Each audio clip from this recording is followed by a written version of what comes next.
Listen to me. If there was a wise man who would ever think of this, they would say in order to be superior to the man, you've got to be the man. For I am the man himself.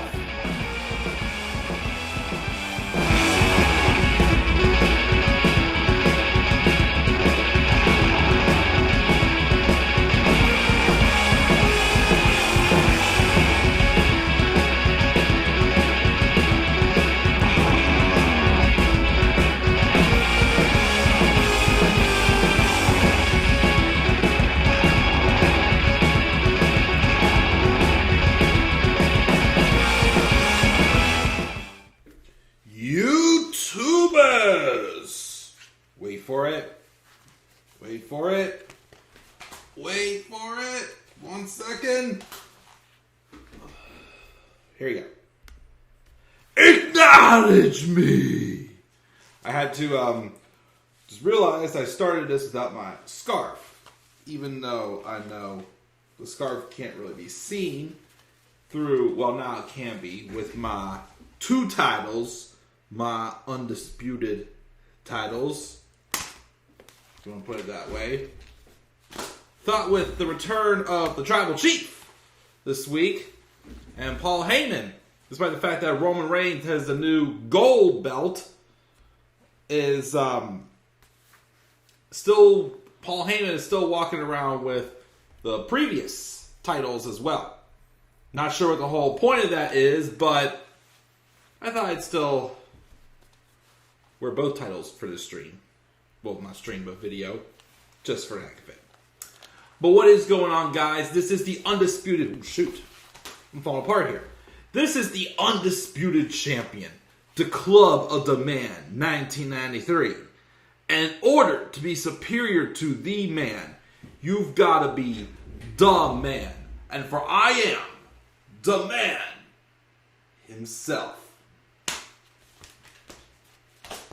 We are here for my SmackDown review from last night's episode of SmackDown, the June, we'll track my days here, wait for it, 16th, 2023 edition of SmackDown. And it took place in Lexington, Kentucky.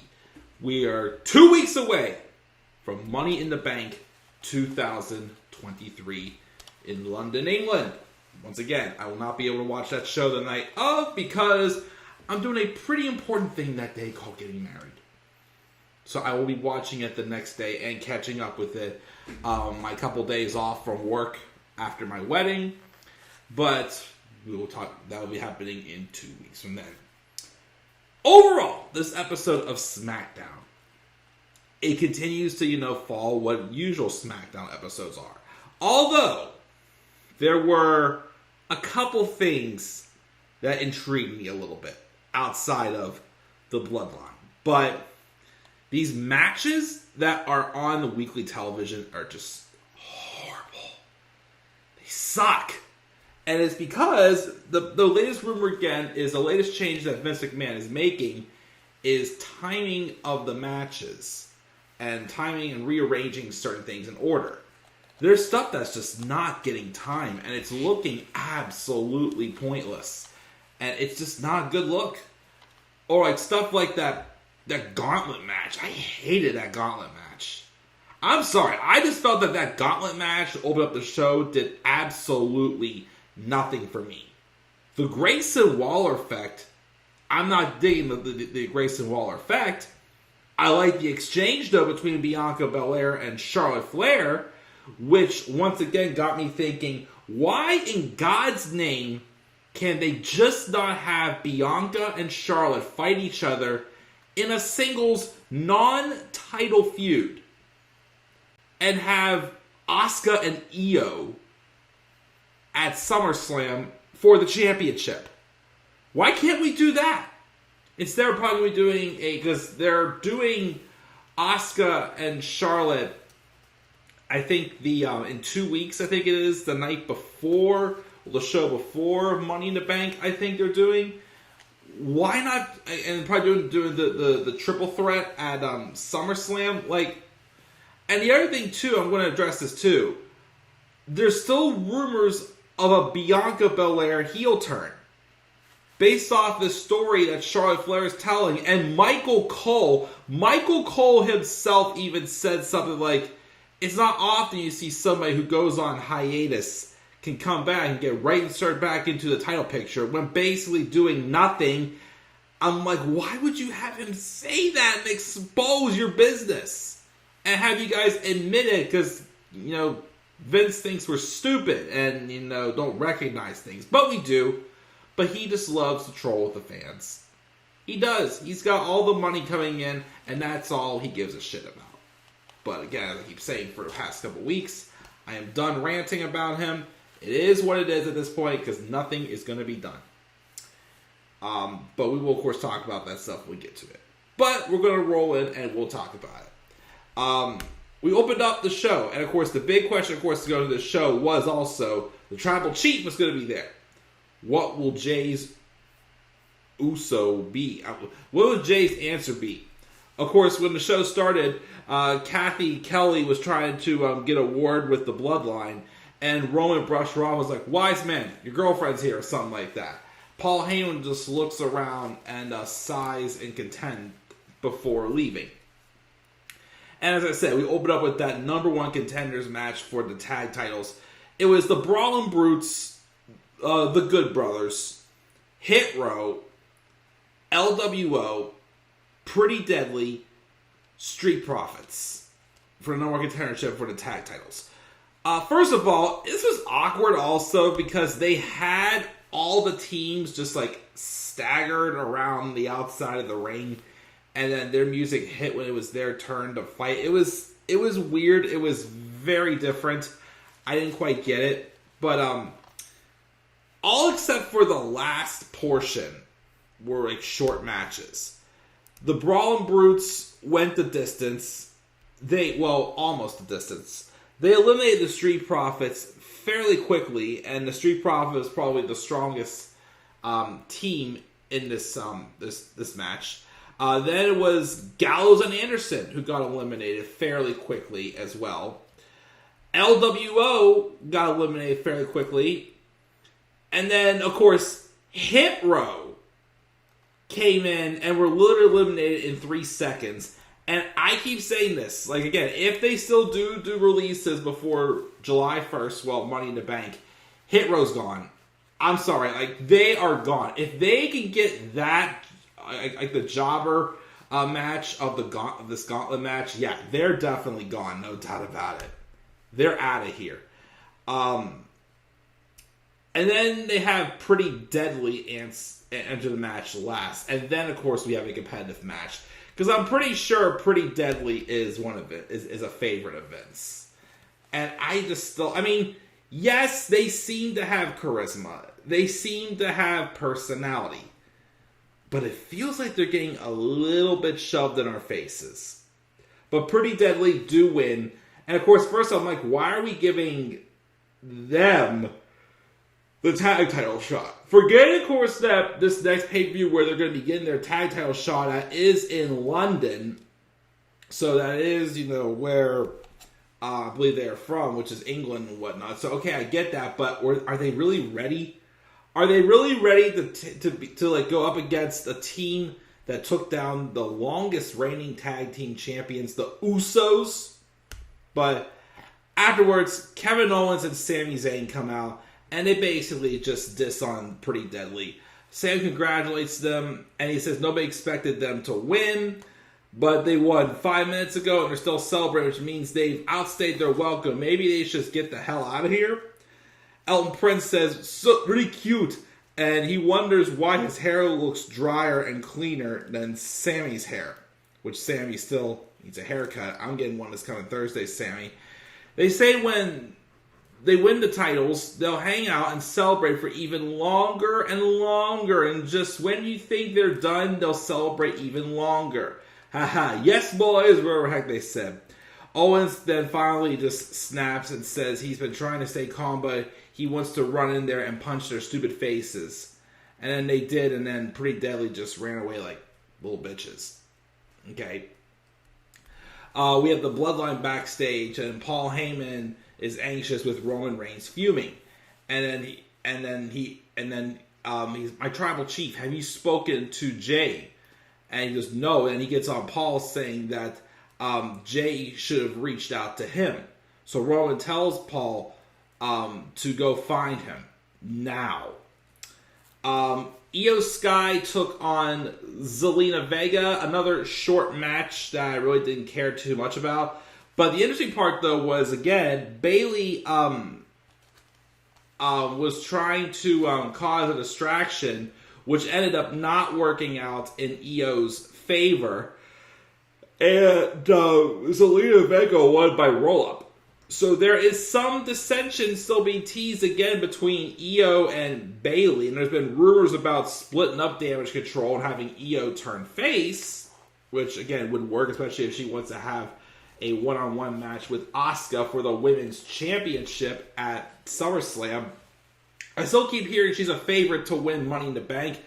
I just don't, I'd be okay with it, but I still don't think Io needs to win the Money in the Bank contract just to get to Asuka.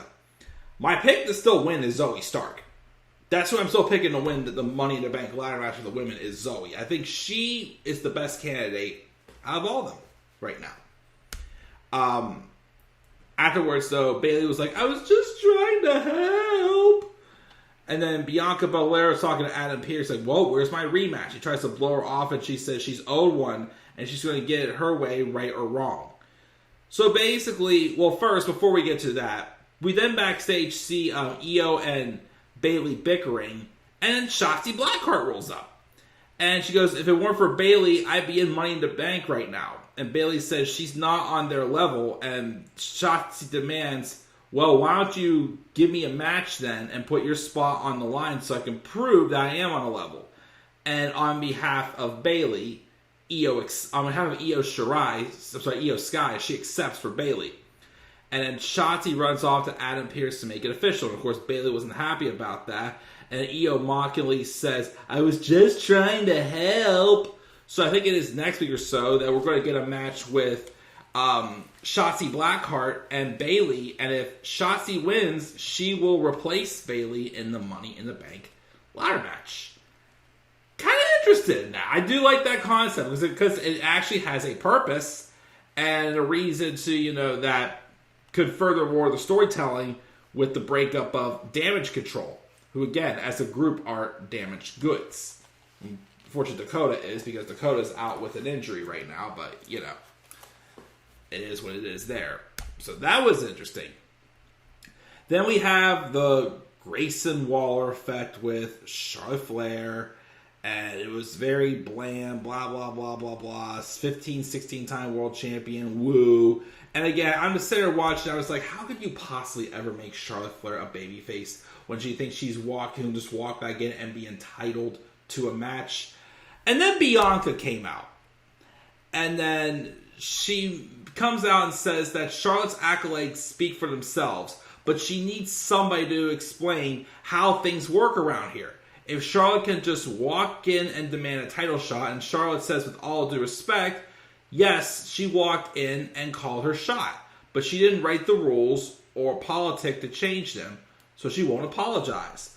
The line starts and ends with her. And actually, she lost at WrestleMania and she didn't get a rematch. So they're both owed a rematch. And then Bianca's like, I see your logic, but you tried to stay. Bianca's like, I tried to stay and do the right things the right way. And she's just not understanding what the difference is here. And maybe she should just take things into her own hands too. Charlotte denies that she ran away, and if anybody knows anything about defeat, she'll pick herself up 14 times. She's a champion with or without the title, and that's Bianca if that's true of her as well. Bianca says she's the longest reigning champion of this era, and she didn't have to do it 14 times.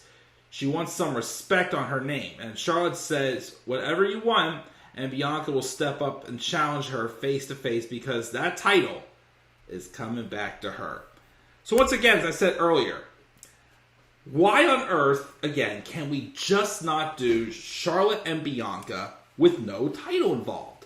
It will allow Asuka to be more developed as a champion, because right now it looks like she's just a transitional champion.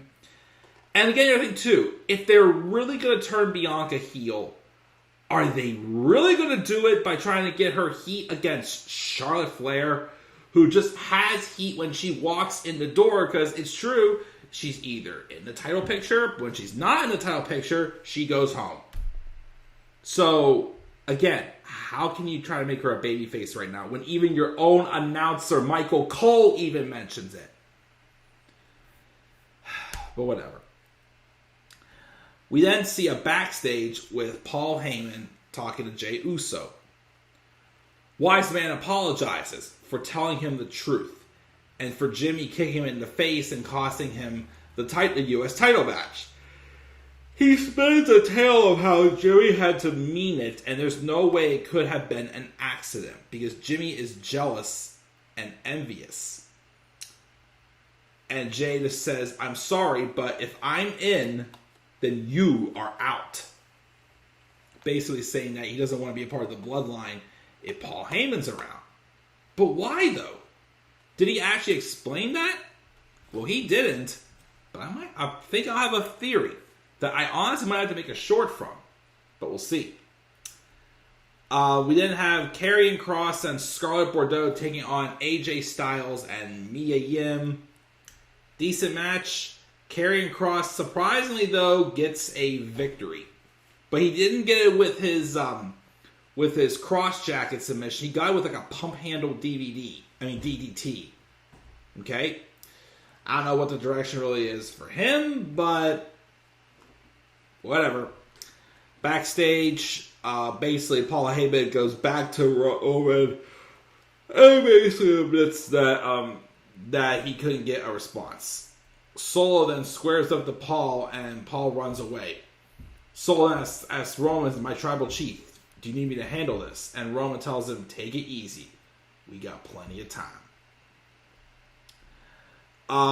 Cameron Grimes then being interviewed, and Baron Corbin attacked him because he's still bitter about the fact he lost to Cameron Grimes in 4 seconds. Okay. Rey Mysterio comes out. He talks about how he reformed LWO, and he calls down Santos Escobar, and does like the whole inspiration speech thing for Money in the Bank. And then LA Knight comes in, and LA Knight just loses quickly to Santos Escobar and doesn't even get any mic time.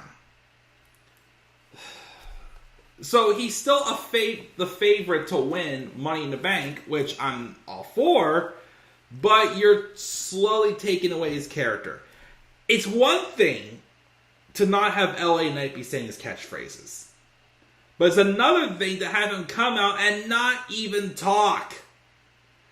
Anytime LA Knight comes out, he's got to talk. Let me talk to you. You're not going to screw up L.A. Knight. Yeah! But, again, I'm pretty sure because he's getting such a positive response that's why Vince McMahon is taking away his catchphrases. Oh, God.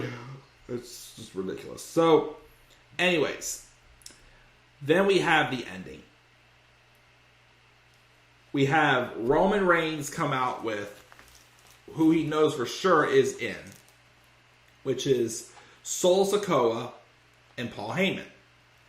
He gets Lexington to acknowledge him, or he demands them to, and out comes Jey Uso. Now Jey comes in the ring and paces, and Roman gets on mic. He's like, well, the crowd wants answers. Are you in or out? Jey then puts the ball in Roman's court and says, you tell me, Us. It's either going to be Heyman or me. Then Roman tells them when he's tribal chief, he can pick anyone he wants as his wise man. And this is his wise man, not the bloodline's wise man. He's Roman's wise man, here to help him as he leads. And that's what Jey don't get. He was only meant to get us to the promised land. And the Uso and Jay is meant to keep them here at the top of the mountain. Wise men said they start grooming him, but no. They've been grooming Jay for 3 years. Hard work and equity into him to become main event Jay Uso. And Jay is meant to lead, but just not yet. He's not meant to lead yet.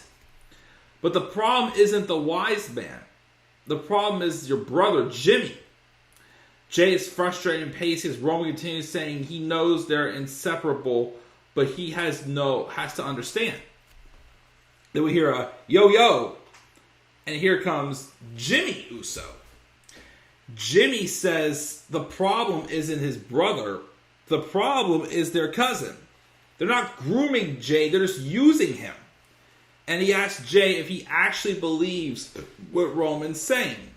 Jay, though, still conflicted, staring back and forth between Jimmy and Roman. And Roman says since Jay's been with him, he's main evented every single WrestleMania. Jimmy's an anchor and Roman is the wings. One lifts you up and the other drags you down. And Roman pushes the "you're the next tribal chief" line hard before saying you can't be tribal chief and a twin at the same time. Jay is sweating and wiping his face, and this is all just like so much gold. I've watched this segment at least a good 6 times right now.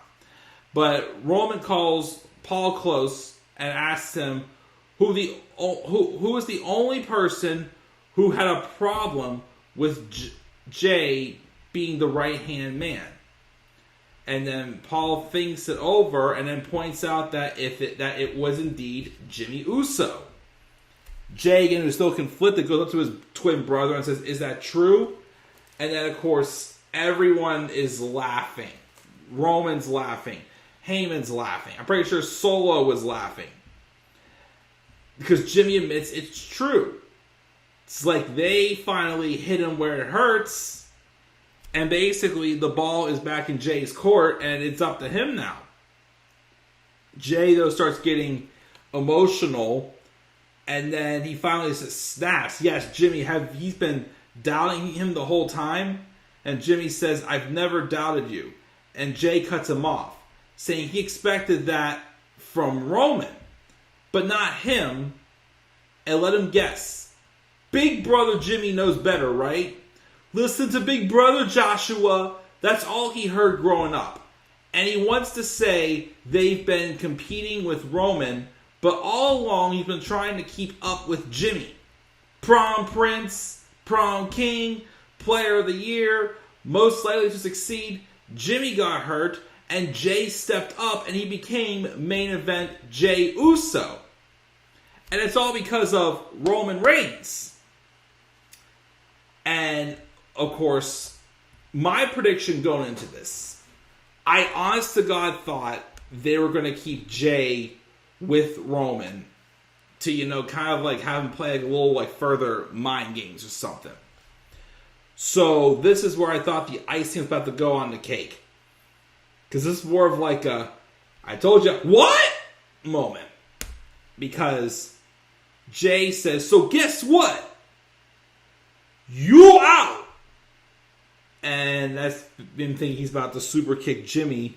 But instead, he just goes, "And I'm out too." BAM! Super kicks Roman.